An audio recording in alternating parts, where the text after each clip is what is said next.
जे इंसान उत्थे तक ना पहुंच सके तो आप उत्थे तक पहुंचना पैंदा, यही तो है। सो सब तो पहला दसो सारे ठीक हो तुसी? खुश हो सारे? बहुत अच्छी गल है। मालिक हमेशा तुहानू खुश रखन, स्माइल करके दिखाओ। वैसे भी अज साडे भुपिंदर दा खुशियां दा दिन है, दोनों का तुहानू पता ही मेरी एनिवर्सरी दी ये बड़ी खुशी की घड़ी है, खुशी के पल है। तो सब तो पहला तो साडे वालों सारी संगत की तरफों तुहानू दोनों नू बहुत बहुत बधाई। मालिक की कृपा है तो यही बहुत बहुत बधाई ना। देखो इंसान के जीवन इदा के दिन, इदा दी घड़ियां, इदा के पल आते हैं, क्योंकि जिदा कबीर साहब ने अपनी बाणी एक जगह बड़ा प्यारा दसिया है। कबीर साहब कहते एक खुशी सुत जन्म की एक किए व्यवहार। वो कहते एक खुशी वो भी होंगी जो घर च बच्चा जन्म लेंदा है, और एक खुशी वो भी होंगी जो घर च कोई ब्याह शादी या कोई इदा का खुशियां का कारज होंदा, किते मैरिज एनिवर्सरी होंदी है, किसी की शादी होंदी है, कि वो भी एक खुशी होंदी है।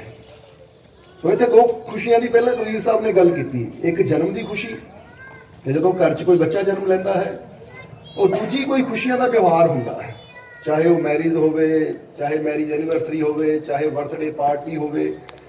सो कबीर साहब दसदे कि ये भी एक खुशी है, पर उन्होंने सब तो बड़ी खुशी किहनू किया है।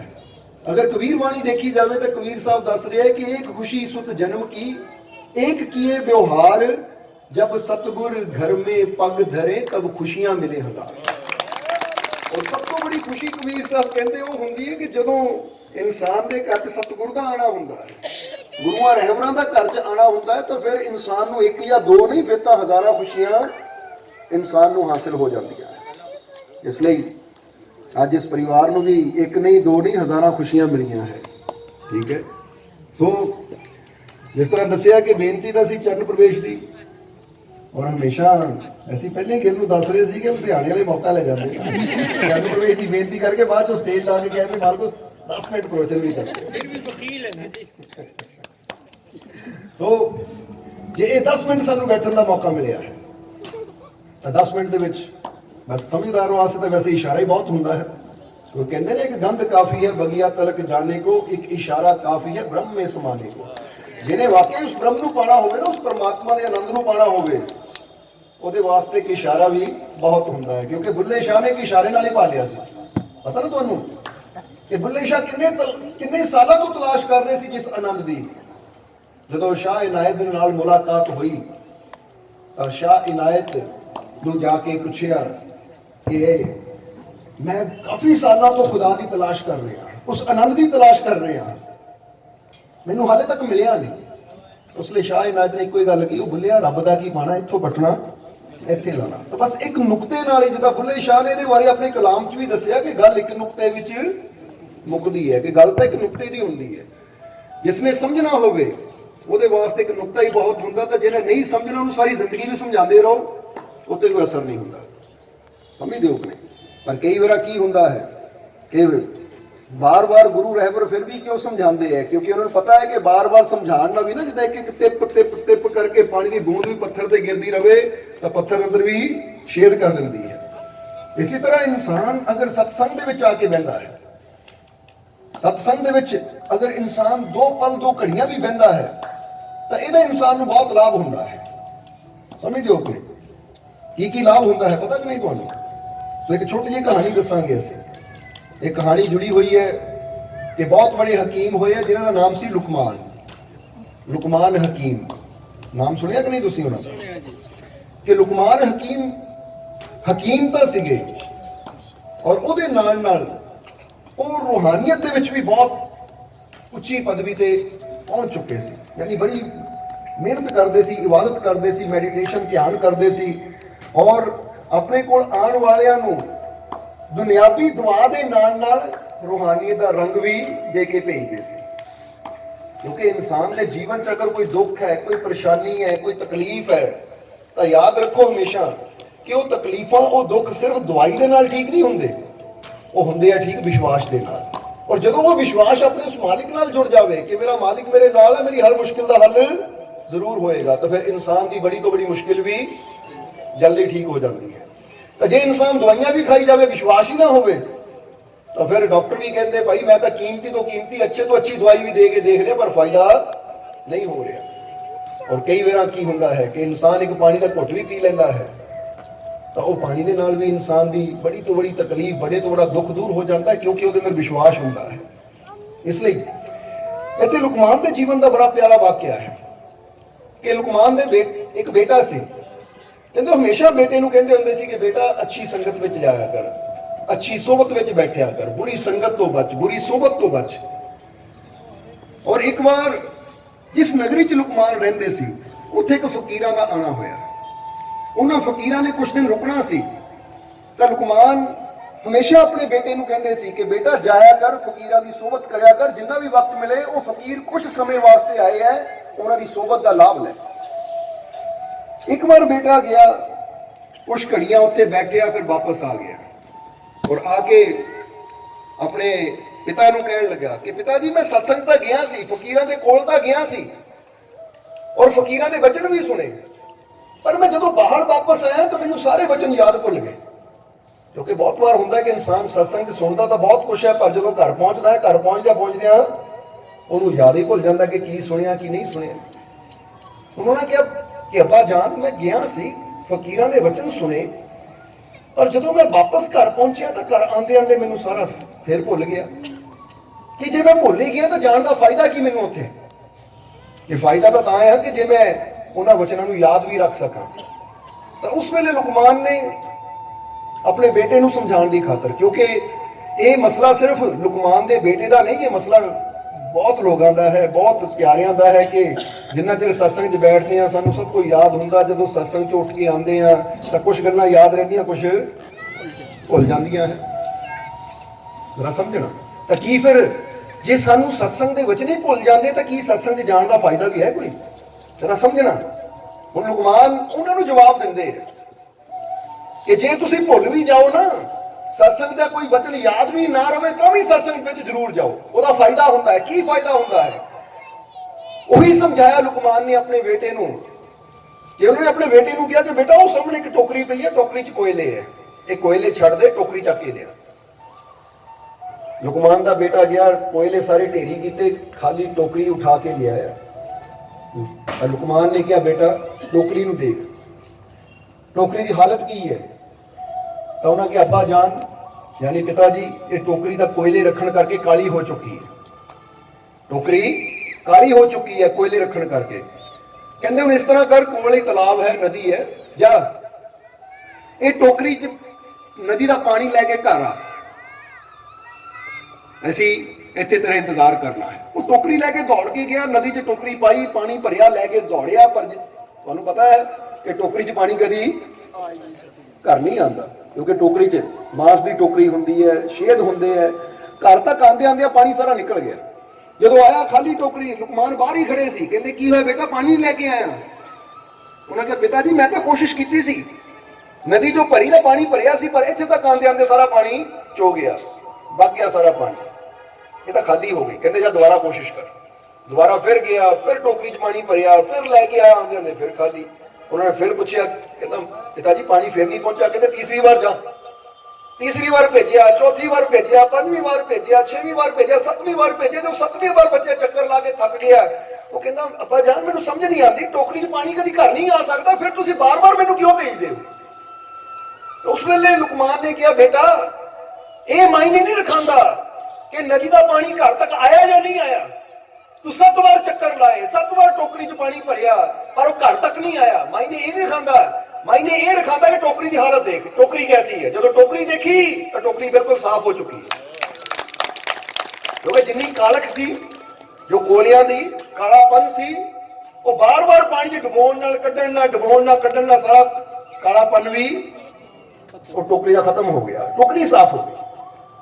तो उस वेले लुकमान ने कहा बेटा समझिया कुछ?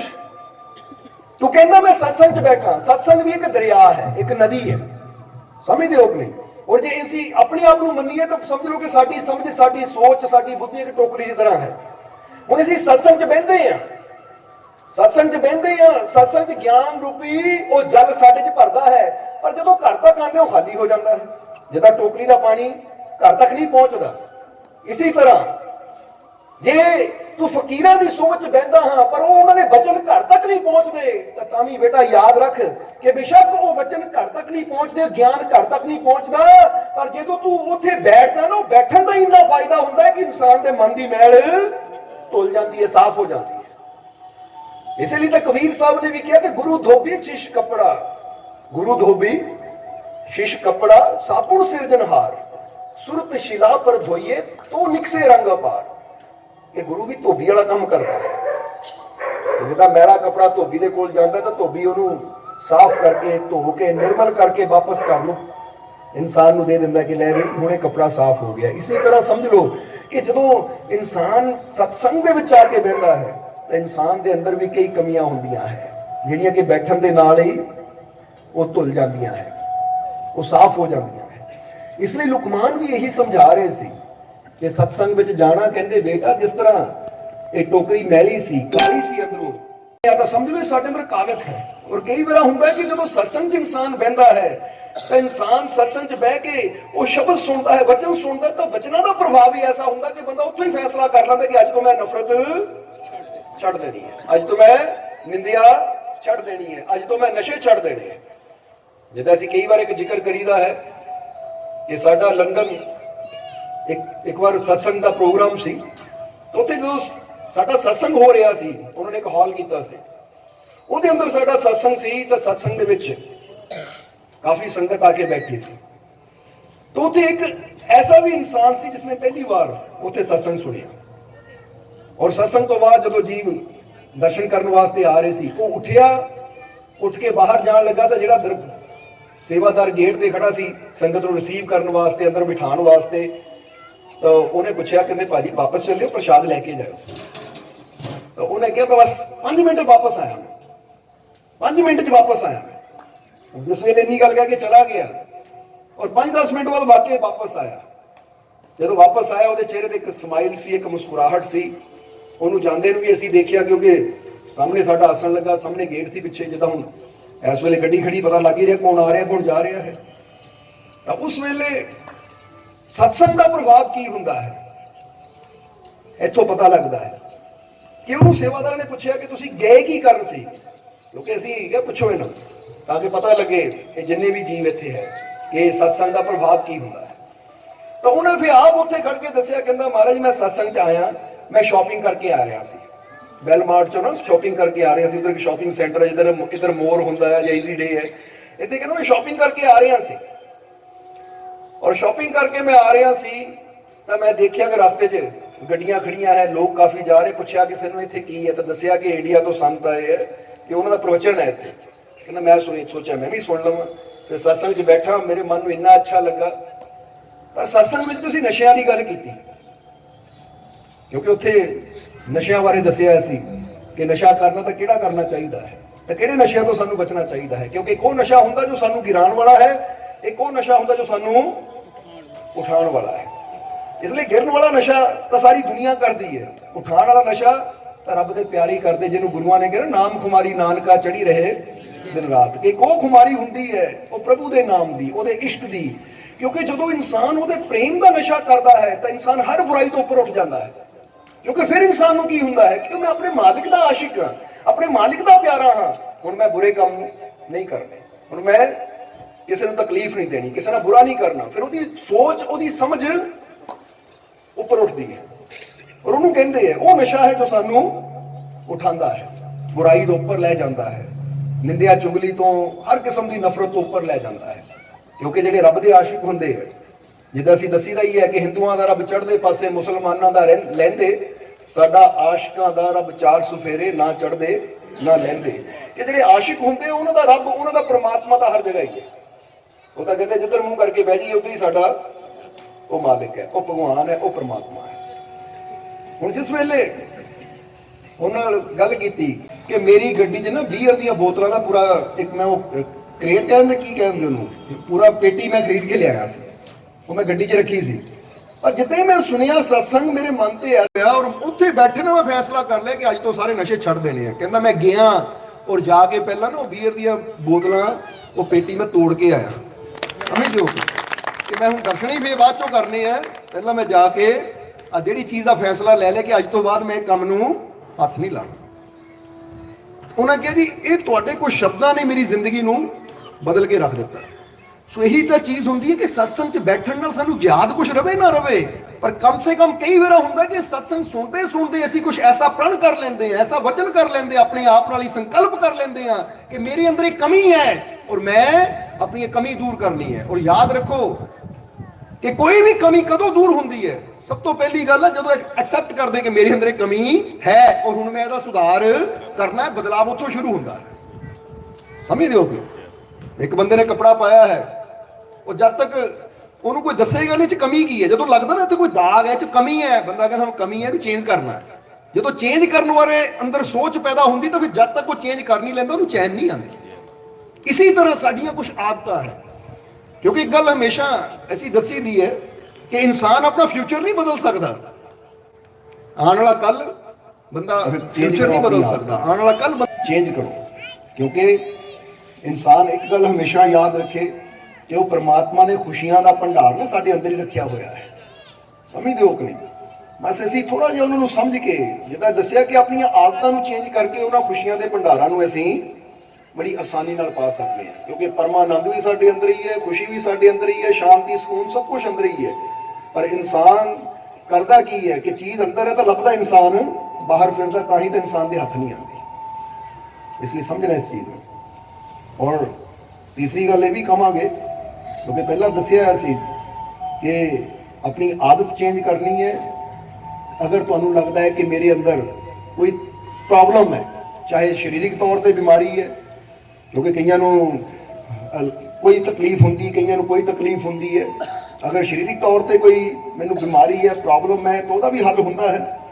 ਔਰ ਅਗਰ ਮੈਂਟਲੀ ਤੌਰ ਤੇ ਮੈਨੂੰ ਕੋਈ ਸਟ੍ਰੈਸ ਹੈ, ਕੋਈ ਚਿੰਤਾ ਹੈ, ਤਾਂ ਉਹਦਾ ਵੀ ਹੱਲ ਹੁੰਦਾ ਹੈ। ਉਹ ਹੈ ਮੈਡੀਟੇਸ਼ਨ, ਉਹ ਹੈ ਧਿਆਨ, ਉਹ ਆਪਣੇ ਮਾਲਿਕ ਦੀ ਯਾਦ ਹੈ। ਸਮਝਦੇ ਹੋ ਕਿ ਨਹੀਂ? ਇਸ ਲਈ ਔਰ ਇੱਥੇ ਜਿਹੜੀ ਗੱਲ ਤੁਹਾਨੂੰ ਇੱਕ ਮੇਨ ਪੁਆਇੰਟ ਅਸੀਂ ਇੱਥੇ ਦੱਸ ਦੇਣਾ ਚਾਹਾਂਗੇ ਕਿ ਜਿਸ ਤਰ੍ਹਾਂ ਮੌਲਾਨਾ ਰੂਮੀ ਨੇ ਬੜੀ ਪਿਆਰੀ ਗੱਲ ਕਹੀ ਹੈ। ਮੌਲਾਨਾ ਰੂਮੀ ਕਹਿੰਦੇ ਹੈ ਕਿ ਅਗਰ ਤੂੰ ਕਿਸੇ ਵੀ ਮੰਜ਼ਿਲ ਨੂੰ ਪਾਣਾ ਹੈ, ਚਾਹੇ ਦੁਨਿਆਵੀ ਸਕਸੈਸ ਪਾਣਾ ਚਾਹੁੰਦਾ ਹੈ ਤੂੰ, ਔਰ ਚਾਹੇ ਆਪਣੇ ਫਿਜ਼ੀਕਲੀ ਆਪਣੇ ਸਰੀਰ ਨੂੰ ਲੈ ਕੇ, ਇੱਕ ਤਾਂ ਹੁੰਦਾ ਨਾ ਬਿਜ਼ਨਸ ਨੂੰ ਲੈ ਕੇ, ਇੱਕ ਹੁੰਦਾ ਆਪਣੀ ਬਾਡੀ ਨੂੰ ਲੈ ਕੇ, ਔਰ ਇੱਕ ਹੁੰਦਾ ਆਪਣੀ ਆਤਮਾ ਨੂੰ ਲੈ ਕੇ, ਕਿ ਕਿਸੇ ਪਾਸੇ ਵੀ ਅਗਰ ਤੂੰ ਕਾਮਯਾਬੀ ਚਾਹੁੰਦਾ ਹੈ ਤਾਂ ਉੱਥੇ ਸਭ ਤੋਂ ਪਹਿਲੀ ਉਹਨਾਂ ਨੇ 3 ਚੀਜ਼ਾਂ ਦੀ ਤਰਫ ਇਸ਼ਾਰਾ ਕੀਤਾ। ਔਰ ਪਹਿਲੀ ਚੀਜ਼ ਉਹ ਚੋਂ ਕਿਹੜੀ ਦੱਸੀ ਉਹਨਾਂ ਨੇ ਕਿ ਅਗਰ ਕਿਸੇ ਵੀ ਚੀਜ਼ ਨੂੰ ਪਾਣਾ ਹੈ ਤਾਂ ਤੇਰੇ ਅੰਦਰ ਵਿਸ਼ਵਾਸ ਦਾ ਹੋਣਾ ਬਹੁਤ ਜ਼ਰੂਰੀ ਹੈ। ਕਿਉਂਕਿ ਵਿਸ਼ਵਾਸ ਇਹਨੂੰ ਕਹਿੰਦੇ ਆ, ਵਿਸ਼ਵਾਸ ਦਾ ਮਤਲਬ ਹੈ ਕਿ ਅਗਰ ਤੇਰੇ ਅੰਦਰ ਵਿਸ਼ਵਾਸ ਹੈ ਤਾਂ ਜੋ ਚੀਜ਼ ਅਦ੍ਰਿਸ਼ ਹੈ ਨਾ, ਉਹ ਵੀ ਦ੍ਰਿਸ਼ ਬਣ ਜਾਂਦੀ ਹੈ। ਸਮਝ ਆਈ ਕਿ ਨਹੀਂ? ਇਹ ਮੌਲਾਨਾ ਰੂਮੀ ਨੇ ਬੜੀ ਪਿਆਰੀ ਗੱਲ ਕਹੀ ਹੈ ਕਿ ਜਿਹੜੀ ਚੀਜ਼ ਬਾਕੀਆਂ ਵਾਸਤੇ ਅਦ੍ਰਿਸ਼ ਹੁੰਦੀ ਹੈ, ਵਿਸ਼ਵਾਸ ਕਰਨ ਵਾਲਿਆਂ ਵਾਸਤੇ ਉਹ ਦ੍ਰਿਸ਼ ਬਣ ਜਾਂਦੀ ਹੈ। ਦ੍ਰਿਸ਼ ਦਾ ਮਤਲਬ, ਅਦ੍ਰਿਸ਼ ਦਾ ਮਤਲਬ ਜੋ ਨਜ਼ਰ ਨਹੀਂ ਆਉਂਦੀ, ਦ੍ਰਿਸ਼ ਦਾ ਮਤਲਬ ਜੋ ਨਜ਼ਰ ਆਉਂਦੀ ਹੈ। ਜਿੱਦਾਂ ਅਸੀਂ ਕਈ ਵਾਰ ਇਸ਼ਾਰਾ ਕਰਦੇ ਕਿ ਰਾਈਟ ਬ੍ਰਦਰ ਸੀ, ਜਦੋਂ ਪਲੇਨ ਨਹੀਂ ਸੀ, ਸਮਝਦੇ ਹੋ ਕਿ ਨਹੀਂ? ਪਰ ਉਹਨਾਂ ਨੇ ਵਿਸ਼ਵਾਸ ਕੀਤਾ ਸੀ ਹੋ ਸਕਦਾ ਹੈ, ਇਹ ਬਣ ਸਕਦਾ ਹੈ। ਉਹਨਾਂ ਦੇ ਅੱਗੇ ਇਹ ਮੰਜ਼ਰ ਜੋ ਦੁਨੀਆ ਨਹੀਂ ਦੇਖ ਸਕਦੀ ਸੀ, ਉਹਨਾਂ ਨੇ ਦੇਖ ਲਿਆ। ਉਹਨਾਂ ਨੂੰ ਵਿਸ਼ਵਾਸ ਸੀ, ਤਾਂ ਹੀ ਉਹਨਾਂ ਨੇ ਮਿਹਨਤ ਕੀਤੀ। ਕਿਉਂਕਿ ਬੰਦਾ ਕਿਸੇ ਵੀ ਚੀਜ਼ ਤੇ ਕਦੋਂ ਮਿਹਨਤ ਕਰਦਾ? ਜਦੋਂ ਉਹਨੂੰ ਵਿਸ਼ਵਾਸ ਹੁੰਦਾ ਕਿ ਕੰਮ ਹੋ ਸਕਦਾ ਹੈ।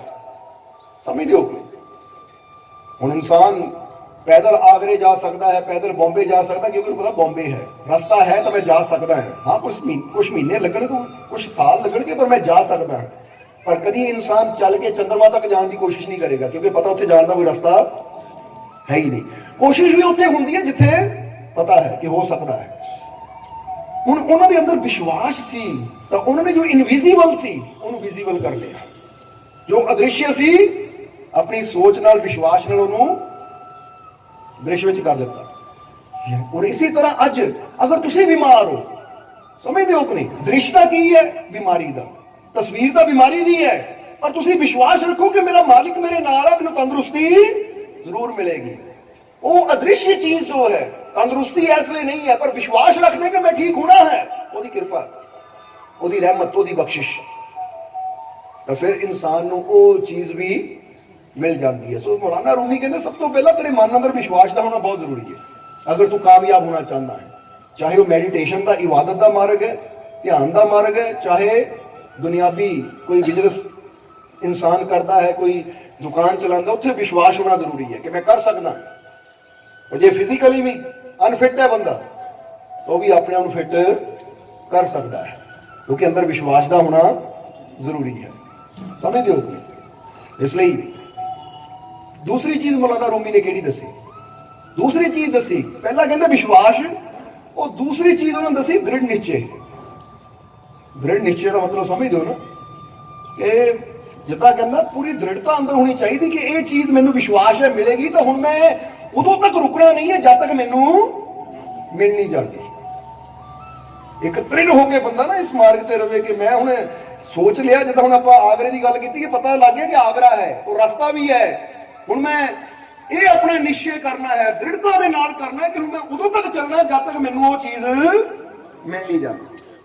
ਇਹ ਤਾਂ ਕਈ ਵਾਰ ਕੀ ਹੁੰਦਾ, ਇਨਸਾਨ ਹੁਣ ਨਿਊ ਈਅਰ ਆਉਣ ਵਾਲਾ ਹੈ, ਨਵਾਂ ਸਾਲ ਆਉਣ ਵਾਲਾ ਹੈ ਨਾ, ਬੜੇ ਇਨਸਾਨ ਪ੍ਰੋਮਿਸ ਕਰਦਾ ਹੈ ਨਵੇਂ ਸਾਲ 'ਚ ਆਹ ਚੀਜ਼ ਕਰ ਦੂੰਗੇ, ਆਹ ਚੀਜ਼ ਛੱਡ ਦੇਣੀ, ਐਕਸਰਸਾਈਜ਼ ਸ਼ੁਰੂ ਕਰ ਦੇਣੀ ਹੈ, ਧਿਆਨ ਸ਼ੁਰੂ ਕਰ ਦੇਣਾ, ਨਾਮ ਜਪ। ਹੁੰਦਾ ਕੀ ਹੈ, 3-4 ਦਿਨ ਕਰਕੇ ਫਿਰ ਉਹ ਰੂਟੀਨ ਉਹੀ ਚੱਲ ਪੈਂਦੀ ਹੈ। ਇਹਦਾ ਮਤਲਬ ਗੱਲ ਤਾਂ ਕਰ ਲਈ, ਸੰਕਲਪ ਤਾਂ ਲੈ ਲਈ। ਤਾਂ ਉਹ 4 ਨੌਜਵਾਨ ਸੀ, ਜਦੋਂ ਉਹਨਾਂ ਨੇ ਫਕੀਰਾਂ ਬਾਰੇ ਸੁਣਿਆ ਕਿ ਜਦੋਂ ਫਕੀਰ ਨੱਚਦੇ ਆ ਬਾਰਿਸ਼ ਹੁੰਦੀ, ਕਹਿੰਦੇ ਤਾਂ ਕਦੀ ਹੋ ਹੀ ਨਹੀਂ ਸਕਦਾ, ਕਿਉਂਕਿ ਸ਼ਹਿਰ ਤੋਂ ਆਏ ਹੋਏ ਨੌਜਵਾਨ ਸੀ, ਰੱਬ ਤੇ ਵਿਸ਼ਵਾਸ ਘੱਟ ਕਰਦੇ ਸੀ। ਉਹ ਕਹਿੰਦੇ ਕਦੀ ਹੋ ਹੀ ਨਹੀਂ ਸਕਦਾ ਕਿ ਨੱਚਣ ਨਾਲ ਬਾਰਿਸ਼ ਹੋ ਜਾਵੇ। ਗਾਉਂ ਵਾਲਿਆਂ ਨੇ ਕਿਹਾ ਨਹੀਂ, ਸਾਡੇ ਨਗਰ 'ਚ ਹੈ ਚਮਤਕਾਰੀ ਫਕੀਰ, ਉਹ ਜਦੋਂ ਨੱਚਦਾ ਬਾਰਿਸ਼ ਜ਼ਰੂਰ ਹੁੰਦੀ ਹੈ। ਨੌਜਵਾਨ ਕਹਿੰਦੇ ਦਿਖਾਓ ਸਾਨੂੰ। 4 ਹੀ ਨੌਜਵਾਨ ਚਲੇ ਗਏ, ਜਾ ਕੇ ਫਕੀਰ ਨੂੰ ਮਿਲੇ, ਤਾਂ ਫਕੀਰ ਨੂੰ ਪੁੱਛਣ ਲੱਗੇ, ਕਹਿੰਦੇ ਮਹਾਰਾਜ ਕੀ ਤੁਹਾਡੇ ਨੱਚਣ ਨਾਲ ਸੱਚਮੁੱਚ ਬਾਰਿਸ਼ ਹੁੰਦੀ ਹੈ? ਫਕੀਰ ਕਹਿੰਦੇ ਹਾਂ ਹੁੰਦੀ ਹੈ, ਹਾਂ ਹੁੰਦੀ ਹੈ। ਤਾਂ ਫਿਰ ਨੌਜਵਾਨਾਂ ਨੇ ਮਜ਼ਾਕ ਉਡਾਇਆ, ਜੇ ਤੁਹਾਡੇ ਨੱਚਣ ਨਾਲ ਹੋ ਸਕਦੀ, ਸਾਡੇ ਨੱਚਣ ਨਾਲ ਵੀ ਹੋ ਸਕਦੀ ਹੈ। ਜਿੱਦਾਂ ਕਈ ਵਾਰ ਮਜ਼ਾਕ ਕਰ ਦਿੰਦਾ ਬੰਦਾ, ਇਹ ਸਾਡੇ ਨੱਚਣ ਨਾਲ ਵੀ ਹੋ ਸਕਦੀ ਹੈ। ਤਾਂ ਗਾਉਂ ਵਾਲੇ ਔਰ ਫਕੀਰ ਕਹਿੰਦੇ ਵੀ ਤੁਸੀਂ ਵੀ ਨੱਚ ਕੇ ਕਰਾ ਦਿਓ ਫਿਰ।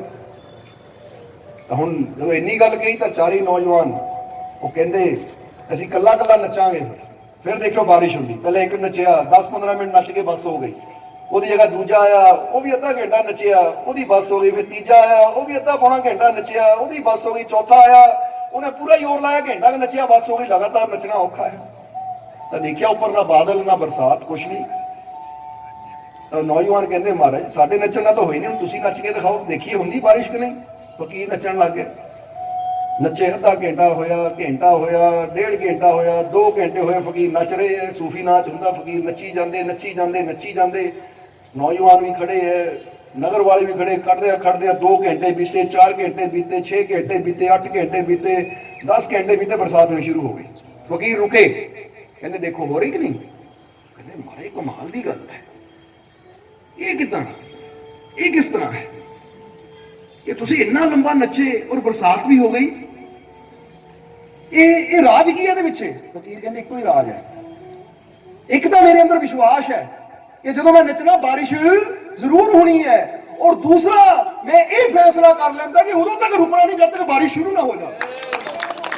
ਹੁਣ ਜੇ 24 ਘੰਟੇ ਬਾਅਦ ਵੀ ਬਾਰਿਸ਼ ਹੁੰਦੀ ਤਾਂ 24 ਘੰਟੇ ਮੈਂ ਮਰ ਜਾਣਾ ਸੀ, ਪਰ ਰੁਕਣਾ ਨਹੀਂ ਸੀ। ਕਹਿੰਦੇ ਬਰਸਾਤ ਲਿਆਉਣ ਵਾਸਤੇ, ਕਿਉਂਕਿ ਕਹਿੰਦੇ ਨਾ ਕਿ ਹਿੰਮਤ ਮਰਦਾ ਮਦਦੇ ਖੁਦਾ। ਸਮਝਦੇ ਹੋ ਕਿ ਨਹੀਂ? ਇਸ ਲਈ ਮੌਲਾਨਾ ਰੂਮੀ ਨੇ ਜੋ ਤੀਜੀ ਗੱਲ ਕਹੀ ਨਾ ਤੇ ਜੁੜੀ ਹੋਈ ਹੈ, ਕਹਿੰਦੇ ਖੁਦਾ ਵੀ ਉਹਨਾਂ ਦਾ ਸਾਥ ਦਿੰਦਾ ਜੋ ਮਿਹਨਤ ਕਰਨ ਵਾਲੇ ਹੈ। ਇਹ ਤੀਜੀ ਗੱਲ ਕਹੀ ਮੌਲਾਨਾ ਨੂੰ। ਪਹਿਲੀ ਗਈ ਤੇਰੇ ਮਨ 'ਚ ਵਿਸ਼ਵਾਸ ਦਾ ਹੋਣਾ ਜ਼ਰੂਰੀ ਹੈ ਕਾਮਯਾਬੀ ਸਫਲਤਾ ਵਾਸਤੇ। ਦ੍ਰਿੜ ਨਿਸ਼ਚੈ ਹੋਣਾ ਚਾਹੀਦਾ ਹੈ ਕਿ ਇੱਕ ਵਾਰ ਕੰਮ ਸ਼ੁਰੂ ਕਰ ਲਿਆ ਤਾਂ ਜਦ ਤੱਕ ਮੈਨੂੰ ਮੰਜ਼ਿਲ ਨਹੀਂ ਮਿਲਦੀ ਰੁਕਣਾ ਨਹੀਂ ਹੈ ਮੈਂ। ਫਿਰ ਤਾਂ ਮੈਂ ਚਾਹੇ ਜ਼ਮੀਨ ਆਸਮਾਨ ਇੱਕ ਹੋ ਜਾਵੇ ਫਿਰ ਹਟਣਾ ਨਹੀਂ। ਔਰ ਤੀਸਰੀ ਇਹ ਵੀ ਯਾਦ ਰੱਖੀ ਕਿ ਰੱਬ ਦੀ ਰਹਿਮਤ ਵੀ ਉਹਨਾਂ ਦਾ ਸਾਥ ਦਿੰਦੀ ਹੈ ਜੋ ਮਿਹਨਤ ਕਰਨ ਨੂੰ ਤਿਆਰ ਹੋਣ। ਹੁਣ ਬੰਦੇ ਨੂੰ ਪਿਆਸ ਲੱਗੀ, ਬੰਦਾ ਕਹੇ ਰੱਬਾ ਪਾ ਦੇ ਮੂੰਹ 'ਚ ਪਾਣੀ, ਕਿੱਦਾਂ ਰੱਬ ਨੇ ਕਹਿਣਾ ਫਿਰ ਤਾਂ ਪਿਆਸਾ ਹੀ ਮਰ ਤੂੰ। ਜਿਹੜਾ ਹੱਥ ਪੈਰ ਹਿਲਾ ਕੇ ਪਾਣੀ ਦੇ ਗਲਾਸ ਤੱਕ ਨਹੀਂ ਪਹੁੰਚ ਸਕਦਾ ਉਹ ਪਾਣੀ ਪੀਣ ਦਾ ਹੱਕਦਾਰ ਵੀ ਨਹੀਂ ਹੈ। ਜਿਹੜਾ ਹੱਥ ਪੈਰ ਹਿਲਾ ਕੇ ਰੋਟੀ ਨਹੀਂ ਕਮਾ ਸਕਦਾ ਉਹ ਵੀ ਕਹਿੰਦੇ ਭੋਜਨ ਦਾ ਵੀ ਹੱਕਦਾਰ ਨਹੀਂ ਹੈ। ਕਿ ਮੈਂ ਤਾਂ ਆਪਣੀਆਂ ਨਿਯਮਤਾਂ ਰੱਖੀਆਂ ਹੋਈਆਂ ਹੈ, ਹੁਣ ਉਹਨਾਂ ਨਿਯਮਤਾਂ ਨੂੰ ਆਪਣੀ ਮਿਹਨਤ ਨਾਲ ਪ੍ਰਗਟ ਤਾਂ ਤੂੰ ਹੀ ਕਰਨਾ ਨਾ, ਸਾਹਮਣੇ ਤਾਂ ਤੂੰ ਹੀ ਲਿਆਉਣਾ ਹੈ। ਇਸ ਲਈ ਇੱਥੋਂ ਫਕੀਰਾਂ ਦੀ ਕਹਾਣੀ ਤੋਂ ਵੀ ਪਤਾ ਲੱਗਦਾ ਕਿ ਪਹਿਲਾਂ ਤਾਂ ਵਿਸ਼ਵਾਸ ਰੱਖੋ ਕਿ ਮੈਨੂੰ ਕਾਮਯਾਬੀ ਮਿਲਣੀ ਹੈ। ਦੂਜਾ ਫਕੀਰ ਕਹਿੰਦੇ ਮੈਂ ਇੱਕ ਆਪਣੇ ਅੰਦਰ ਦ੍ਰਿੜਤਾ ਦੇ ਨਾਲ ਫੈਸਲਾ ਕਰ ਲੈਂਦਾ ਹੈ ਕਿ ਜੋ ਮੈਂ ਸੰਕਲਪ ਕਰ ਲਿਆ ਕਿ ਮੈਂ ਨੱਚ ਰਿਹਾ ਇਸ ਲਈ ਕਿ ਬਰਸਾਤ ਹੋਵੇ, ਤਾਂ ਜਦ ਤੱਕ ਬਰਸਾਤ ਨਹੀਂ ਹੋਣੀ ਮੈਂ ਰੁਕਣਾ ਨਹੀਂ ਹੈ। ਇਹ ਤਾਂ 10 ਘੰਟੇ ਲੱਗੇ, 12 ਲੱਗਦੇ, 14 ਲੱਗਦੇ, 16 ਲੱਗਦੇ, 18 ਲੱਗਦੇ, 24 ਲੱਗਦੇ, 48 ਲੱਗਦੇ, ਤੁਸੀਂ ਦੇਖ ਲੈਣਾ ਸੀ ਨੱਚਦਾ ਨੱਚਦਾ ਮਰਦਾ ਜਾਣਾ ਸੀ ਮੈਂ। ਪਰ ਜਦ ਤੱਕ ਬਰਸਾਤ ਨਹੀਂ ਰੁਕਣਾ ਨਹੀਂ ਸੀ, ਕਿਉਂਕਿ ਉਹ ਫੈਸਲਾ ਹੀ ਕਾਹਦਾ ਕਿ ਜਿਹੜਾ ਮੁਸੀਬਤਾਂ ਨੂੰ ਦੇਖ ਕੇ ਬਦਲ ਜਾਵੇ। ਸਮਝਦੇ ਹੋ ਕਿ ਨਹੀਂ? ਕਹਿੰਦੇ ਨਾ ਮਜਨੂੰ ਨੂੰ ਇਸ਼ਕ ਸੀ ਲੈਲਾ ਦੇ ਨਾਲ, ਲੋਕਾਂ ਨੇ ਪੱਥਰ ਮਾਰੇ ਤਾਂ ਕਿਸੇ ਨੇ ਕਿਹਾ ਕੀ ਮਿਲਿਆ ਤੈਨੂੰ? लोगों ने पत्थर मारे, लहू लहान हो गया, की मिलिया तेन लैला ने इश्क करके। तो उसलिए मजनू ने एक ही गल कही, कहते इश्क कादा जिहड़ा इदां दी मुसीबतां नूं देख के रुक जाए। ये इश्क तो उही हुंदा कि जां तां लैला मिलेगी जां फिर प्राण जाणगे, क्योंकि हुण तुर पए आ इश्क दे रस्ते ते। जिस तरह कहा जाता ना कि जिहड़े आशिक होंदे आ, चाहे वो रब नाल इश्क करन वाले आ चाहे दुनियावी, वो जान तां दे दिंदे पर कदम पिछे नहीं हटाते। इसलिए इहनूं कहंदे दृढ़ता। इसलिए अपने जीवन नूं भी बदलना है तो कि असीं अपने आप नूं देखीए कि असीं फैसले तो बहुत लैंदे आ, पर की साडे अंदर वो है? समझदे हो कि नहीं? पुराने समय ना तुसीं सन 2000 च 2001 जो 2002 च जे साडी फोटो देखो, तुसीं पिक्चर देखो साडी, तो तुहानूं पता लगेगा साडा वेट जिहड़ा सी ना 104 किलो सी, 1 क्वांटल 4 किलो। समझदे हो कि नहीं? फिर असीं फैसला किया कि 6 महीने दे विच इहनूं 75 किलो ते लियाना है। फिर 6 महीने की किया, 10-10 किलोमीटर असीं रनिंग करते सी, 10 किलोमीटर दौड़ के जाना बिना रुके, 10 किलोमीटर आना बिना रुकिया। फैसला कर लिया कि आ एक ना डेडलाइन रखी हुई है, क्योंकि जब तक असीं डेडलाइन नहीं बनाते ना उदों तक सानूं मंजिल नहीं मिलती। तो जो हो सकता किया, और वाकई जो असीं टारगेट लिखिया सी अपनी डायरी से कि इन्नी डेट तो पहला ये करांगे, समझना जरा सारिਆਂ ने वो टारगेट लिखिया होया सी 2001 ਦੇ ਵਿੱਚ। ਹੁਣ याद आ रहा सानूं कि 15 सितंबर, पर असीं ਉਹਨੂੰ 15 अगस्त तक ਉਹਨੂੰ अचीव कर लिया सी मेहनत के नाल 5 ਮਹੀਨਿਆਂ ਚ ਅਸੀਂ। यानी ਇਹਨੂੰ ਸਾਨੂੰ बड़ी खुशी हुई कि ਅਸੀਂ जो एक 6 ਮਹੀਨੇ ਦਾ टारगेट ਦਿੱਤਾ ਸੀ ना ਉਹਨੂੰ 5 ਚ ਕੰਪਲੀਟ ਕੀਤਾ। ਤਾਂ ਜੇ ਉਹ 6 ਦੀ ਬਜਾਏ 10 ਚ ਹੁੰਦਾ ਤਾਂ ਫਿਰ ਸਾਨੂੰ ਤਕਲੀਫ ਹੋਣੀ ਸੀ ਕਿ ਦ੍ਰਿੜ ਨਿਸ਼ਚਾ ਨਹੀਂ ਹੈ ਸਾਡਾ, ਕਿਉਂਕਿ ਅਸੀਂ ਹਮੇਸ਼ਾ ਆਪਣੇ ਜੀਵਨ ਦੇ ਇੱਕ ਨਿਯਮ ਰੱਖਦੇ ਹਾਂ ਕਿ ਅਸੀਂ ਦੂਸਰੇ ਨੂੰ ਉਹੀ ਗੱਲ ਕਹਿੰਦੇ ਜੋ ਆਪ ਪਹਿਲਾਂ ਪ੍ਰੈਕਟੀਕਲੀ ਕਰਦੇ ਹਾਂ। ਸਮਝਦੇ ਹੋ ਕਿ ਨਹੀਂ? ਇਸ ਕਰਕੇ ਆਪਣੇ ਅੰਦਰ ਵੀ ਇੱਕ ਨਿਸ਼ਚੈ ਰੱਖੋ ਕਿ ਜੇ ਮੈਂ ਜ਼ਿੰਦਗੀ 'ਚ ਕਾਮਯਾਬੀ ਪਾਣੀ ਹੈ, ਸਫਲਤਾ ਪਾਣੀ ਹੈ, ਖੁਸ਼ੀਆਂ ਪਾਣੀਆਂ ਹੈ, ਤਾਂ ਫਿਰ ਉਹਦੇ ਵਾਸਤੇ ਮੈਨੂੰ ਸੰਕਲਪ ਤਾਂ ਲੈਣਾ ਹੀ ਪੈਣਾ, ਕਿਉਂਕਿ ਹਰ ਚੀਜ਼ ਦੀ ਸ਼ੁਰੂਆਤ ਸੰਕਲਪ ਤੋਂ ਹੁੰਦੀ। ਜੇ ਅਸੀਂ ਸੰਕਲਪ ਹੀ ਨਾ ਲਵਾਂਗੇ ਤਾਂ ਸਾਡੇ ਜੀਵਨ 'ਚ ਕਦੀ ਬਦਲਾਵ ਆਏਗਾ ਨਹੀਂ। ਤਾਂ ਹੀ ਤਾਂ ਤੁਸੀਂ ਦੇਖਦੇ ਹੋ ਨਾ, ਚਾਹੇ ਕੋਈ ਰਾਸ਼ਟਰਪਤੀ ਬਣਦਾ ਹੈ, ਕੋਈ ਪ੍ਰਧਾਨ ਮੰਤਰੀ ਬਣਦਾ ਹੈ, ਕੋਈ ਕਿਸੇ ਵੀ ਅਹੁਦੇ ਤੇ ਜਾਂਦਾ ਸਰਕਾਰੀ, ਦੇ ਪਹਿਲਾਂ ਸੰਕਲਪ ਲੈਂਦੇ, ਇੱਕ ਸ਼ਬਦ ਦਵਾਉਂਦੇ ਉਹਨੂੰ, ਬਾਅਦ ਚੋਂ ਕਹਿੰਦੇ ਜੋ ਮਰਜ਼ੀ ਕਰ, ਪਹਿਲਾਂ ਇੱਕ ਸੰਕਲਪ ਤਾਂ ਅੰਦਰ ਹੋਣਾ ਚਾਹੀਦਾ ਕਿ ਮੈਂ ਇਹ ਕਿਸ ਵਾਸਤੇ ਕਰ ਰਿਹਾ। ਸਮਝਦੇ ਹੋ ਕਿ ਨਹੀਂ? ਹੁਣ ਟਾਈਮ ਬਹੁਤ ਲੰਬਾ ਹੋ ਰਿਹਾ, 10 ਮਿੰਟ ਕਿਹਾ ਸੀ ਤੁਸੀਂ, ਠੀਕ ਹੈ। ਇਸ ਕਰਕੇ ਸ਼ਾਰਟ ਵਿੱਚ ਹੁਣ ਦੱਸਣਾ ਹੈ ਕਿ ਜੇ ਜੀਵਨ 'ਚ ਬਦਲਾਵ ਲਿਆਣਾ, ਤੁਸੀਂ ਵੀ ਇਹ 3 ਚੀਜ਼ਾਂ ਆਪਣੇ ਅੰਦਰ ਅੱਜ ਤੋਂ ਰੱਖਣੀਆਂ। ਪਹਿਲੀ ਵਿਸ਼ਵਾਸ, ਔਰ ਵਿਸ਼ਵਾਸ ਜੋੜਨਾ ਆਪਣੇ ਮਾਲਿਕ ਨਾਲ, ਉਹ ਪਰਮ ਸ਼ਕਤੀ ਨਾਲ, ਕਿ ਜਿਸਨੇ ਸਾਨੂੰ ਪੈਦਾ ਕੀਤਾ ਹੈ, ਜੋ ਸਾਨੂੰ ਜਨਮ ਦੇਣ ਵਾਲਾ ਹੈ, ਉੱਤੇ ਵਿਸ਼ਵਾਸ ਰੱਖਣਾ ਕਿ ਜਿਹੜਾ ਸਾਨੂੰ ਪੈਦਾ ਕਰ ਸਕਦਾ ਹੈ, ਤਾਂ ਜੇ ਸਾਡੇ ਜੀਵਨ 'ਚ ਕੋਈ ਪ੍ਰੋਬਲਮ ਹੈ ਉਹ ਠੀਕ ਵੀ ਇਹਨੂੰ ਕਰ ਸਕਦਾ ਹੈ। ਕਰ ਸਕਦਾ ਕਿ ਨਹੀਂ? ਕਿਉਂਕਿ ਇੱਕ ਕੰਪਨੀ ਮੋਬਾਈਲ ਬਣਾ ਸਕਦੀ ਹੈ, ਤਾਂ ਜੇ ਮੋਬਾਈਲ 'ਚ ਗੜਬੜ ਹੋ ਜਾਵੇ ਉਹਨੂੰ ਠੀਕ ਵੀ ਉਹ ਕਰ ਸਕਦੀ ਹੈ। ਇੱਕ ਗੱਡੀ 'ਚ ਪ੍ਰੋਬਲਮ ਆ ਜਾਂਦੀ ਤਾਂ ਜਿਹੜੀ ਕੰਪਨੀ ਬਣਾਉਂਦੀ ਹੈ ਉਹ ਗੱਡੀ ਨੂੰ ਠੀਕ ਵੀ, ਚਾਹੇ ਇੰਜਣ ਹੀ ਬਦਲਣਾ ਪਵੇ, ਬਦਲ ਦਿੰਦੀ ਹੈ, ਸਭ ਕੁਝ ਕਰ ਦਿੰਦੀ ਹੈ। ਇਸੇ ਤਰ੍ਹਾਂ ਤੁਸੀਂ ਵੀ ਯਾਦ ਰੱਖੋ ਕਿ ਸਾਨੂੰ ਬਣਾਉਣ ਵਾਲੀ ਕੰਪਨੀ ਹੈ ਉਹ ਸਾਡਾ ਮਾਲਿਕ, ਉਹ ਪਰਮਾਤਮਾ, ਉਹ ਪ੍ਰਭੂ। ਔਰ ਜੇ ਸਾਡੇ ਅੰਦਰ ਕੋਈ ਗੜਬੜ ਹੋ ਵੀ ਜਾਂਦੀ ਹੈ, ਚਾਹੇ ਗੋਡਿਆਂ 'ਚ ਹੋ ਜਾਵੇ, ਕਮਰ 'ਚ ਹੋ ਜਾਵੇ, ਪੇਟ 'ਚ ਹੋ ਜਾਵੇ, ਸਿਰ 'ਚ ਹੋ ਜਾਵੇ, ਬਾਡੀ ਦੇ ਕਿਸੇ ਵੀ ਪਾਰਟ 'ਚ ਅਗਰ ਕੋਈ ਗੜਬੜ ਹੁੰਦੀ ਹੈ, ਤਾਂ ਜਿਹੜਾ ਪੂਰੀ ਬਾਡੀ ਨੂੰ ਬਣਾ ਸਕਦਾ ਉਹਦੇ ਵਾਸਤੇ ਇੱਕ ਅੱਧੇ ਪਾਰਟ ਨੂੰ ਠੀਕ ਕਰਨਾ ਕੋਈ ਬੜੀ ਗੱਲ ਨਹੀਂ ਹੈ। ਮੈਂ ਯਕੀਨ ਰੱਖਾਂ ਆਪਣੇ ਮਾਲਿਕ ਤੇ, ਠੀਕ ਹੈ। ਜੋ ਟ੍ਰੀਟਮੈਂਟ ਆ ਉਹ ਤਾਂ ਕਰਾਉਣਾ, ਨਾਲੇ ਵਿਸ਼ਵਾਸ ਰੱਖਣਾ ਕਿ ਦਵਾਈ ਦੇਣਾ ਡਾਕਟਰ ਦਾ ਕੰਮ ਹੈ, ਤੰਦਰੁਸਤੀ ਦੇਣਾ ਉਹ ਮੇਰੇ ਮਾਲਿਕ ਦੇ ਹੱਥ 'ਚ ਹੈ। ਬੋਲੋ ਹੈ ਕਿ ਨਹੀਂ? ਹਾਂਜੀ। ਇੱਥੇ ਕੋਈ ਡਾਕਟਰ ਬੈਠਾ ਹੈ? ਆ ਬੈਠੇ ਜੀ। ਆ ਡਾਕਟਰ ਸਾਹਿਬ ਬੈਠੇ। ਡਾਕਟਰ ਸਾਹਿਬ ਦੱਸੋ, ਤੁਸੀਂ ਦਵਾਈ ਦਿੰਦੇ, ਕੋਈ ਤੰਦਰੁਸਤੀ ਦਿੰਦੇ ਹੋ ਲੋਕਾਂ ਨੂੰ? ਦਵਾਈ ਦਿੰਦੇ। ਦੇਖੋ ਇਹ ਵੀ ਕਹੇ ਦਵਾਈ ਦਿੰਦੇ, ਤਾਂ ਜੇ ਕੋਈ ਤੁਹਾਨੂੰ ਕਵੇ ਮੈਨੂੰ ਆ ਪ੍ਰੋਬਲਮ ਹੈ, ਗਰੰਟੀ ਲਿਖ ਕੇ ਦਿਓ, ਮੈਂ ਤੰਦਰੁਸਤ ਹੋਣਾ ਚਾਹੀਦਾ, ਮੈਂ ਤਾਂ ਗਰੰਟੀ ਦੇ ਦਿੰਦੇ ਲਿਖ ਕੇ ਤੁਸੀਂ? ਠੀਕ ਹੈ ਨਾ ਭਾਈ, ਅਸੀਂ ਦਵਾਈ ਦੇ ਸਕਦੇ ਆ, ਗਰੰਟੀ ਨਹੀਂ ਦੇ ਸਕਦੇ, ਕਿਉਂਕਿ ਤੰਦਰੁਸਤੀ ਦੇਣਾ ਤਾਂ ਮਾਲਕ ਦੇ ਹੱਥ 'ਚ ਹੈ। ਤਾਂ ਹੀ ਤਾਂ ਜਦੋਂ ਡਾਕਟਰ ਆਪਰੇਸ਼ਨ ਨੂੰ ਵੀ ਲੈ ਕੇ ਜਾਂਦੇ ਆ ਨਾ, ਤੁਸੀਂ ਦੇਖੋ ਕਿ ਹਾਰਟ ਦਾ ਆਪਰੇਸ਼ਨ ਹੋਵੇ, ਸੀਰੀਅਸ ਆਪਰੇਸ਼ਨ ਹੋਵੇ, ਤਾਂ ਪਹਿਲੀ ਪੇਪਰ ਤੇ ਸਾਈਨ ਕਰਾਏ ਜਾਂਦੇ ਕਿ ਜਿਹਨੂੰ ਕੁਝ ਹੋ ਗਿਆ ਤਾਂ ਅਸੀਂ ਜ਼ਿੰਮੇਵਾਰ ਹੈ, ਹੁੰਦੇ ਕਿ ਨਹੀਂ? ਜਿੰਨਾ ਮਰਜ਼ੀ ਬੜਾ ਹਸਪੀਟਲ ਹੋਵੇ, ਚਾਹੇ ਕਹਿੰਦੇ ਨਾ ਟੌਪ ਕਲਾਸ ਦਾ, ਅਮਰੀਕਾ ਦਾ ਵੀ ਕੋਈ ਟੌਪ ਕਲਾਸ ਦਾ ਹਸਪੀਟਲ ਹੋਵੇ, ਉਹ ਵੀ ਸਾਈਨ ਲੈਂਦੇ ਪਹਿਲਾਂ ਕਿਸੇ ਵੀ ਆਪਰੇਸ਼ਨ ਤੋਂ ਪਹਿਲਾਂ, ਚਾਹੇ ਛੋਟਾ ਆਪਰੇਸ਼ਨ ਹੋਵੇ ਬੜਾ ਹੋਵੇ, ਕਿ ਜੇ ਇਹਨੂੰ ਕੁਝ ਹੋ ਜਾਂਦਾ ਹੈ ਤਾਂ ਇਹਦੀ ਜ਼ਿੰਮੇਵਾਰ ਹਸਪੀਟਲ ਨਹੀਂ ਹੋਏਗਾ, ਤੁਸੀਂ ਹੋ। ਤੁਹਾਡੇ ਵੀ ਅਗਰ ਕਿਸੇ ਫੈਮਿਲੀ 'ਚ ਆਪਰੇਸ਼ਨ ਹੋਇਆ, ਤੁਸੀਂ ਦੇਖੋ ਤੁਹਾਡੇ ਸਾਈਨ ਕਰਵਾਉਂਦੇ ਹੋ, ਇੱਕ ਫਾਰਮ ਤੇ ਸਾਈਨ ਕਰਾਉਂਦੇ, ਤਾਂ ਕਿ ਕੱਲ ਨੂੰ ਹਸਪੀਟਲ ਦੇ ਵੀ ਉਂਗਲੀ ਨਾ ਉਠਾਈ ਜਾਵੇ, ਡਾਕਟਰਾਂ ਦੇ ਵੀ ਉਂਗਲੀ ਨਾ ਉਠਾਈ ਜਾਵੇ, ਕਿਉਂਕਿ ਉਹਨਾਂ ਨੂੰ ਵੀ ਪਤਾ ਹੈ ਕਿ ਅਸੀਂ ਕੋਸ਼ਿਸ਼ ਕਰ ਸਕਦੇ ਹਾਂ, ਪੂਰੀ ਗਰੰਟੀ ਅਸੀਂ ਵੀ ਨਹੀਂ ਲੈ ਸਕਦੇ, ਕਿਉਂਕਿ ਗਰੰਟੀ ਤੇ ਕੋਈ ਚੱਕਦਾ ਉਹ ਮਾਲਿਕ। ਸਮਝ ਲਿਓ ਕੋਈ। ਹੁਣ ਕੋਈ ਮਕੈਨਿਕ ਨਹੀਂ ਗਾਰੰਟੀ ਚੱਕਦਾ, ਕੰਪਨੀ ਵਾਲੇ ਗਾਰੰਟੀ ਚੱਕਦੇ। ਤੁਸੀਂ ਕਿਤੇ ਟੀਵੀ ਲੈਂਦੇ ਹੋ, ਕੰਪਨੀ ਵਾਲੇ ਗਾਰੰਟੀ ਦਿੰਦੇ ਕਿ 5 ਸਾਲ ਦੀ ਗਾਰੰਟੀ ਜਾਂ 7 ਸਾਲ ਦੀ ਗਾਰੰਟੀ ਉਹੀ ਦਿੰਦੇ ਆ ਨਾ। ਕੋਈ ਬਾਹਰਲਾ ਡੀਲਰ ਦੇ ਦੇਗਾ ਕਿ ਤੁਸੀਂ ਲਿਆ LG ਤੋਂ ਆ ਤਾਂ ਗਾਰੰਟੀ ਤੁਸੀਂ ਲੋਕਲ ਮਕੈਨਿਕ ਤੋਂ ਮੰਗੀ ਜਾਵੋ, ਉਹਨਾਂ ਨੇ ਇਸ ਕੀ ਗਾਰੰਟੀ ਦਈਏ। ਹਾਂ, ਕੱਲ ਨੂੰ ਇਹ 'ਚ ਕੋਈ ਪ੍ਰੋਬਲਮ ਆ ਗਈ, ਠੀਕ ਕਰਨ ਦੀ ਕੋਸ਼ਿਸ਼ ਕਰ ਸਕਦੇ ਪਰ ਗਾਰੰਟੀ ਨਹੀਂ ਦੇ ਸਕਦੇ। ਇਸੇ ਤਰ੍ਹਾਂ ਇਹ ਡਾਕਟਰ ਵੈਦ ਹਕੀਮ ਦਵਾਈ ਦੇ ਸਕਦੇ ਹੈ ਪਰ ਪੂਰੀ ਤਰ੍ਹਾਂ ਕਰਨ ਵਾਲਾ ਤਾਂ ਉਹੀ ਹੈ, ਸਮਝਦੇ ਹੋ। ਇਸੇ ਲਈ ਤਾਂ ਅਸੀਂ ਦੱਸੀਦਾ ਕਿ ਡਾਕਟਰ ਜੋਏ ਡਿਸਪੈਂਜਾ ਜੋ ਇਸ ਵੇਲੇ ਵੀ ਦੁਨੀਆ ਤੇ ਅਮਰੀਕਾ ਦੇ ਅੰਦਰ, ਉਹਨਾਂ ਦੀ ਹੱਡੀ ਦੇ 6 ਟੁਕੜੇ ਹੋ ਗਏ ਸੀ, ਰੀੜ੍ਹ ਦੀ ਹੱਡੀ ਦੇ, ਕਿਉਂਕਿ ਇੱਕ ਬਾਈਕ ਤੇ ਜਾ ਰਹੇ ਸੀ, 22-23 ਸਾਲ ਦੀ ਉਹਦੀ ਉਮਰ ਸੀ, ਤਾਂ ਮੋਟਰਸਾਈਕਲ ਤੇ ਜਾ ਰਹੇ ਬੜਾ ਜ਼ਬਰਦਸਤ ਐਕਸੀਡੈਂਟ ਹੋਇਆ ਕਿ 6 ਜਗ੍ਹਾ ਤੋਂ ਰੀੜ੍ਹ ਦੀ ਹੱਡੀ ਟੁੱਟ ਗਈ ਔਰ ਇਦਾਂ ਲੇਟ ਗਏ ਸੀਗੇ ਕਿ ਸਿਰਫ ਧੌਣੀ ਮਾੜੀ ਮੋਟੀ ਹਿਲਦੀ ਸੀ, ਥੱਲੇ ਪੈਰ ਹੱਥ ਤਾਂ ਬਿਲਕੁਲ ਹਿਲਦੇ ਨਹੀਂ ਸੀ। ਤਾਂ ਡਾਕਟਰਾਂ ਨੇ ਕਿਹਾ ਤਾਂ ਸੀ ਤੂੰ ਠੀਕ ਨਹੀਂ ਹੋਣਾ, ਜੋਏ ਡਿਸਪੈਂਜਾ ਨੂੰ, ਕਿ ਤੂੰ ਠੀਕ ਨਹੀਂ ਹੋਣਾ ਕਿਉਂਕਿ 6 ਜਗ੍ਹਾ ਤੋਂ ਹੱਡੀ ਟੁੱਟ ਚੁੱਕੀ ਹੈ।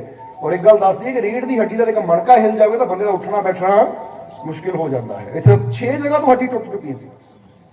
ਫਿਰ ਕਹਿੰਦੇ ਹੈ ਕਿ ਉਸ ਵੇਲੇ ਜਦੋਂ ਡਾਕਟਰਾਂ ਨੇ ਜਵਾਬ ਦੇ ਦਿੱਤਾ, ਜਿੰਨਾ ਵੀ ਟ੍ਰੀਟਮੈਂਟ ਕਰ ਸਕਦੇ ਸੀ, ਜ਼ਖਮ ਭਰ ਗਏ ਬਾਡੀ ਦੇ, ਉਹ ਹੁਣ ਬੈੱਡ ਤੇ ਹੀ ਲੇਟੇ ਹੈ। ਤਾਂ ਫਿਰ ਉਹਨਾਂ ਦੇ ਕੰਨਾਂ 'ਚ ਇੱਕ ਆਵਾਜ਼ ਪਈ ਕਿ ਜੀਸਸ ਕ੍ਰਾਈਸਟ ਕੀ ਕਹਿੰਦੇ ਹੈ ਕਿ ਅਗਰ ਤੇਰੇ ਅੰਦਰ ਇੱਕ ਰਾਈ ਦੇ ਦਾਣੇ ਬਰਾਬਰ ਵਿਸ਼ਵਾਸ ਹੈ ਤਾਂ ਤੂੰ ਇੱਕ ਪਹਾੜ ਨੂੰ ਵੀ ਕਹੇਗਾ ਰਸਤਾ ਦੇ ਦੇ, ਤਾਂ ਉਹ ਵੀ ਤੈਨੂੰ ਰਸਤਾ ਦੇ ਦੇਗਾ। ਔਰ ਉੱਥੇ ਇਹ ਵੀ ਦੱਸਿਆ ਹੈ, एक लाइन और कही है जीसस क्राइस्ट ने कि मैं तुम्हारा ईश्वर तुम्हारा पिता हूं। अगर तुम्हें कोई भी परेशानी है, कोई भी तकलीफ है तो मुझ पर विश्वास रखो, मैं तुम्हारी सारी मुश्किलों का हल करूंगा। कहते डिस्पेंजा ने जब ये लाइना सुनिया तो फिर मन च किया कि डॉक्टर तो कहते तू कभी चल नहीं सकता, तो ईश्वर गारंटी लेंदा कि मैं तेरा पिता हाँ, मैं तेरा भगवान हाँ, अगर तू मेरे पे विश्वास रखेगा तेरी हर मुश्किल का हल करूंगा। तो फिर क्यों ना अपने भगवान पे विश्वास करके देखा। कहते मन ही मन वो दस दे कि मैं प्रार्थना करनी शुरू की, अरदास बेनती दुआ, प्रार्थना कह लो, अरदास कह लो, दुआ कह लो, नाम ही अलग अलग है पर गल तो एक ही अपने रब को अपना दुख दसना, उत्ते विश्वास रखना कि मैं दस रहा तो ठीक भी उन्हें करना है। और दसते हैं कि इसी तरह करते करते 6 महीनों च ही वो तुरना शुरू हो गए। और फिर की होया कि जो तुरन लग पे हो तो फिर उन्होंने दोबारा जाके जो अपनी स्कैनिंग कराई तो स्कैनिंग देख के डॉक्टर हैरान रह गए कि रीढ़ की हड्डी इतना नवी हो गई है जिदा कभी टुटी नहीं होंगी है। और ये कोई कहानी नहीं है, ताही दसदे तुसीं नैट ते जाके सर्च करोगे जोए डिस्पेंजा तो वो पूरी जीवनी आ जाएगी तुहाडे मूहरे। वो आप दसदे कि मेरे नाल आह प्रॉब्लम आई सी, क्योंकि डॉक्टरों ने की करना सी, रिपेयर करनी सी, पर मैं किते को चला गया, वो कंपनी को चला गया जिन्हें मैनू बनाया, उन्हें रिपेयर नहीं की, उन्हें हड्डी चेंज कर दी, नवी पा दी। क्योंकि मां के घर भी हड्डी बनाता कौन है? कभी ये देखिए कि मां खाती है हड्डी, आ हड्डी खा रही है ताकि बच्चे की हड्डी बनी जाए। हम तुसी एक पतीली में ना या अपने घर के चूल्हे पे कुछ बर्तन रखा है, जे तुसी उहदे चावल पाते हो तो तुहानू पता है चावल पाने हैं, दुध पाना है, मिठा पाना, फिर ही खीर बननी, क्योंकि जो तुसी बाहरों पाना है उही उहदे अंदर जाके बनना। समझते हो कि नहीं? इतने होंगी है कि नहीं? ये कभी होया कि तुसी चावल पाओ ना, कला पानी पाओ तो कहो हुण खीर बन के निकल जानी है, निकल जाएगी। फिर तो पानी निकलना वो भी उबल उबल के शायद पानी भी ना मिले, वो भी भाप बन के उड़ जाए। सो कहने का मतलब दुनियावी तौर पर देखा जाए तो जिहड़ी चीज़ बाहरों पानी है वही अंदर बननी है। और कुदरत देखो, वो मालिक देखो कि बाहरों मां कोई अख नहीं खाती कि मैं आ 2 अखा खा रही है काहते ताकि मेरे बच्चे लग न जाए, आ मैं एक दिल का टुकड़ा खा रही हूं ताकि मेरे बच्चे का दिल बन जाए, आ 2 गुर्दे खा रही हूं मैं क्योंकि बाहरों पाऊंगी तो ही अंदर लगणगे। पर नहीं, मां की खाती है दाल सब्जी रोटी, जो कि नॉर्मल सारे खाते खाते हो कि नहीं? हम तुम जिन्हें बैठे रोटी खाती कि नहीं, पर तुहाडे अंदर बड़ियां जाके अखां, तुहाडे अंदर बड़ियां जाके हड्डियां, तुहाडे अंदर बड़ियां रोटी दी जाके कि मेरे 2 गुर्दे नवे तैयार हो गए, 2 दिल तैयार नहीं। एक मां के गर्भ च जो बच्चा जाता है तो देखो कुदरत वो रोटी तो ही, वो पानी तो ही, वो दाल सब्जी तो ही गुर्दा बना देती है, अखा बना देती है, हार्ट बना देती है, रीढ़ की हड्डी बना देती है, वो सब कुछ कुदरत बना देती है। तो मतलब बनाने वाला तो उदों भी बना देता जो तू कुछ भी नहीं सी, हुण तो फिर तू कुछ ना कुछ है, जो कुछ नहीं सी उदों बना देता हमने, तो हुण जे है वो कोई गड़बड़ी हो गई तो ठीक भी वो कर सकता है। विश्वास रख, सो टेंशन लैन की लोड़ नहीं। इसलिए ताही क्या मुस्कुराओ, हसो, स्माइल विद फेथ, विश्वास के नाल हसो कि मेरा मालिक मेरे समझ दो, टेंशन की लैनी, जे नाल है तो हर मुश्किल का हल भी जरूर होएगा। इसलिए यकीन रखना है। सो कामयाबी वास्ते तीन चीज़ां, पहली चीज़ मन च विश्वास का होना कि मैनू कामयाबी जरूर मिलेगी क्योंकि मेरा मालिक मेरे नाल है, मैनू तंदुरुस्ती जरूर मिलेगी क्योंकि मेरा मालिक मेरे नाल है, मेरिया झोलियां खुशियां ना भरनगियां क्योंकि मेरा मालिक मेरे नाल है। अगर ये विश्वास बंदा रखे तो कहते ने जैसी साडी सोच होनी है फल भी वैसा ही मिलता चला जाता है, समझ दो। इसलिए और दूसरी चीज़ उन्होंने की कही, याद है कि नहीं, दृढ़ता चाहिए अंदर, दृढ़ निश्चय चाहिए। दृढ़ निश्चय का मतलब की होंगे कि मैं फैसला कर लिया कि हुण आ चीज़ बारे मैनू विश्वास है मिलेगी। हुण जब तक नहीं होंगी, जिदा एडिसन ने बल्ब की खोज में ना हज़ारां बार असफल होया, पर निश्चय सी दृढ़ता आधार कि जब तक सफल नहीं हो जाता रुकना मैं भी नहीं है, फिर सफल होके ही रुके, इनू कहते हैं दृढ़ता। और जेडे इस निश्चय ना तुरते हैं फिर उन्होंने मंजिल भी जरूर मिलती। और तीसरी चीज़ की कहते हैं कि परमात्मा वो प्रभु उन्होंने मदद करता जेडे मेहनत करन नूं तैयार, जेडे कोशिश करन नूं तैयार। इसलिए अज तुहाडे जीवन च कोई प्रॉब्लम है ना, बस मैं अपने मन च विश्वास रखना है कि मेरा मालिक इस प्रॉब्लम नूं जरूर दूर करेगा। और मैं हुण कोशिश करनी है, मेहनत करनी है, वो काम करना है जिहदे नाल प्रॉब्लम दूर हो सके, समझदे हो। और ये निश्चय भी अंदर पक्का रखना है कि मैनू कामयाबी जरूर मिलेगी, जब तक वो चीज़ मिल नहीं जाती मैं रुकना नहीं है, बस नहीं करनी, कोशिश करते चले जाना है। हुण उदों तक मैं गड्ढा खोदते जाना जब तक पानी नहीं मिल जाता। ये उदाहरण दे रहे हैं ऐसे, समझदे हो कि नहीं। इसलिए कोशिश करो, मेहनत करो, बाकी मालिक की रहमत, मालिक की कृपा, मालिक का आशीर्वाद हमेशा तुहाडे नाल है। बाकी बई अज तुहाडी मैरिज एनिवर्सरी है, इसलिए ये अद्धा पौना घंटा तां लाता साडे कोल गिफ्ट है तुहानूं दोनों। तो आने वाला समा तुहाडे वास्ते खुशियां भरिया होगा, सब तो कीमती गिफ्ट है। क्योंकि पता ऐसी हमेशा कहीदा है कि सब तो कीमती गिफ्ट पता किहड़ा हुंदा है, ये समा, जिहने समा दिता। क्योंकि बाकी चीज़ां गईयां आ जांदियां है, और जो समा एक बार बंदा दिंदा ना किसी नूं वो मुड़ के वापस नहीं, तो सब तो कीमती गिफ्ट है। इसलिए तो आने वाला समा तुहाडे सारिਆਂ वास्ते खुशियां भरिया होवे, कामयाबी भरिया होवे, सफलता भरिया होवे। मालिक तुहानूं दिन दुगनी रात चौगनी तरक्की देण, तंदुरुस्ती देण, और तुहाडे सबके दिलों च सच्चा प्रेम, सच्ची मुहब्बत, सच्चा विश्वास मालिक पैदा कर देण, ताकि उहदियां रहमतां दा तुसीं पूरा पूरा आनंद लैके अपना जीवन सफल बना सको। और अपनी कृपा दया मेहर रहमत बख्शिश हमेशा मालिक तुहाडे ते बनाए रखन। जरा स्माइल करो, फिर हंस के दिखाओ। और जिन्ना इस वेले तुहाडे फेस ते स्माइल है, तुहाडे चेहरिਆਂ ते मुस्कुराहट है, ये मुस्कुराहट, ये स्माइल इदां ही बनी रहे, और इदां ही तुसीं मालिक दी रहमतां दा आनंद लैंदे रहो। यही साडी उस मालिक दे चरणों 'च बेनती है। और अंत विच तुहाडे सब दे अंदर वास्ते इस मालिक नूं असीं प्रणाम करदे हां। साडा प्रणाम स्वीकार करो। जय मालिक दी।